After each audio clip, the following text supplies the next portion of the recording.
I made more money in the month of December creating content for social media than I made from my job as a public school principal. Let's talk about it. Holy cow.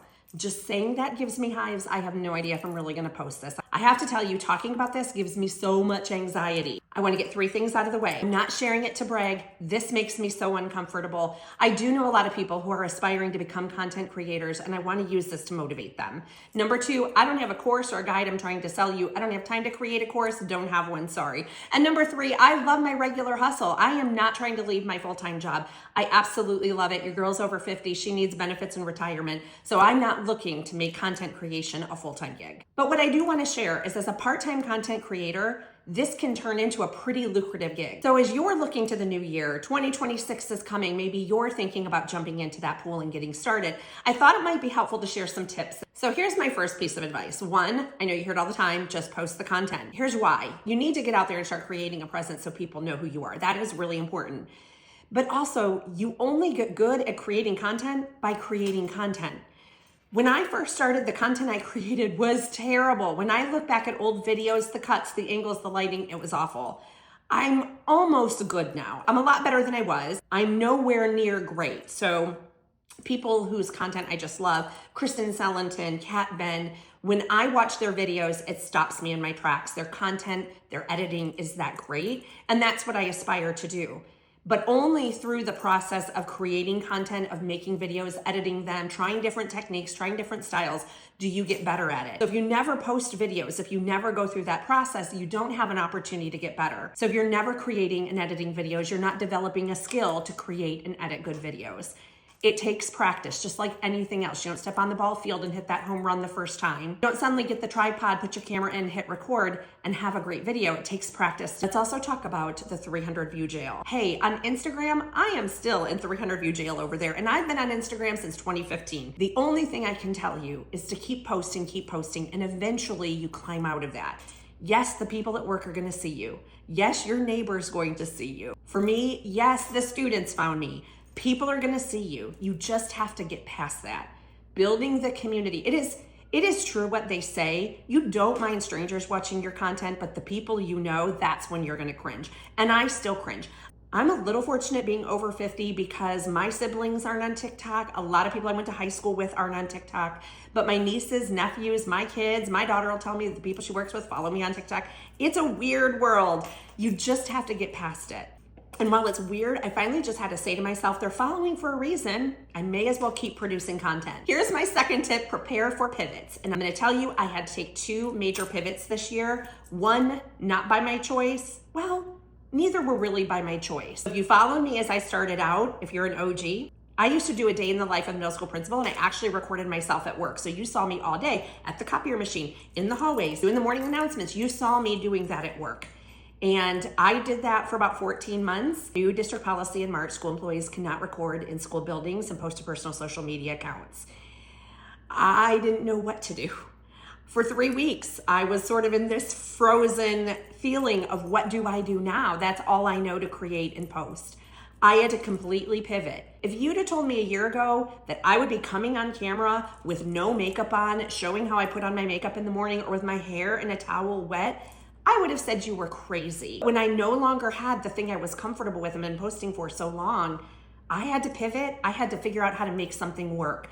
So I started with get ready with me, putting on makeup, doing my hair, and loaded water, the frozen Crystal Light that you all see me drinking in the morning. That kind of took off and kind of became my thing. That pivot, that was April when I did my first Get Ready With Me. From April until the 1st of June, I gained 35,000 followers. That pivot, while at the time that it happened was like, what do I do now? It felt like it was cutting off my legs, actually grew this account faster than anything else did. The other pivots, in April, when my account was doing so great, I started really getting a lot of traction with the Creator Rewards program on TikTok. So I was earning a lot of money throughout April till August. I was getting $2,000, anywhere from $200 to $2,500 a month just off views on TikTok. In mid-August, TikTok cut me off of that. Finally put my email in my bio in June.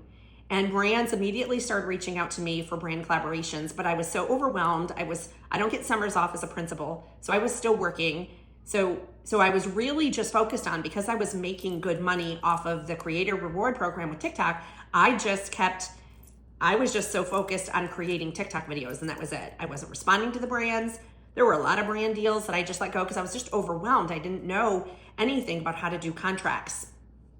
So my second forced pivot came in August because TikTok did a complete cutoff in creator rewards. I was no longer going to get additional reward. I had gone from making thousands a month to a couple $100s a month. So when that happened, my second forced pivot became, I've got to start now reading these emails, connecting with brands. And let me tell you, September was my highest earning month of the entire year as a content creator. I now was working with brands. I could control the deals. I could negotiate the pay. A whole new world opened up for me. A pivot I didn't want at the time. I wanted to stay just focused on TikTok and creator rewards, but that forced pivot really helped change the direction. Number 3, while I know it feels like the whole world is out there and you need to speak to everybody in the world, form your content so you are just talking to one person. Imagine you're speaking to one single friend that you love to hear from every single day. That's you when you create your content. At the end of the day, it really is connection over virality. My favorite comment is when people say, "Oh, my show is on." I love that, because I feel that way about so many creators. When people say that about me, or "I love your videos," or "You haven't been on my FYP in a while, it's great to see you there," I absolutely love that. That tells me that what I'm doing is making a difference. All right, number 4 is a big one. Consistency beats intensity. Confession time from your girl here. I have never been a creator that has posted every single day, and I know that that is what all the advice tells you. You really do need to be consistent on here. And you can't post one day and then not post again for 3 or 4 days and post again. People are not going to build that connection with you. My goal starting out was just to get 2 to 3 videos up a week. And then typically for me, a good consistent schedule that I can keep up with is 3 to 4 videos a week. Since September, I've been really trying to make an effort to get 5 to 6 videos up every week. It is a lot. And I work a 50-hour-a-week job, so I can absolutely relate to people who say, "I don't have time for that." I wake up an hour and a half earlier than I need to every morning. And that's just to do content creator related things. Record get ready with me's, do editing, respond to emails with brands, maybe make some edits. And then when I come home from my job, I'm usually spending another hour or so working on content creation. So yes, I'm spending anywhere from 2 to 3 hours a day in addition to my other job creating content. Sometimes you have to scale back and you just feel it within you that I got to take a break and there's not going to be a video today, and that's going to be okay. But remember, consistency builds that community. If people don't see you for a long time, they don't feel connected to you. So when a video comes across the page, it's like, where when they see an old friend pop across the page, it feels different.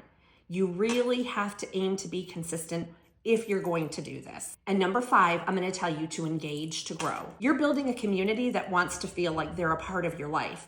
You have to engage with them. What you're trying to do is build a community. That's what kind of gets all of this started. You build that community, you show that engagement, and that's when brands want to reach out and do deals with you. That's when brands want to do videos, because they know that the people who follow you are going to view this video. But to do that, you have to be engaging. So when you post a video and people comment, respond to that comment. It is rare that I don't reply. I could name creators, I won't because I'm not going to be that girl, but I could name creators who I have followed for years, and I've written comments for years, and I've never gotten a reply from them.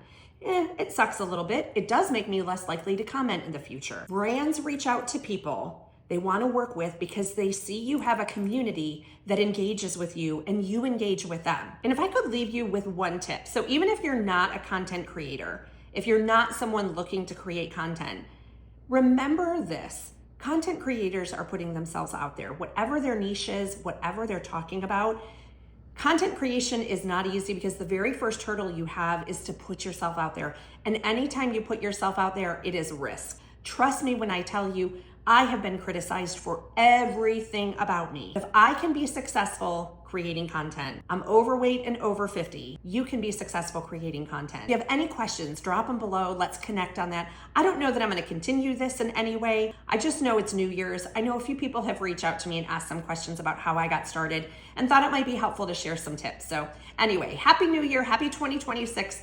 Anyone creating content, best of luck to you. And to those who consume content, we love you.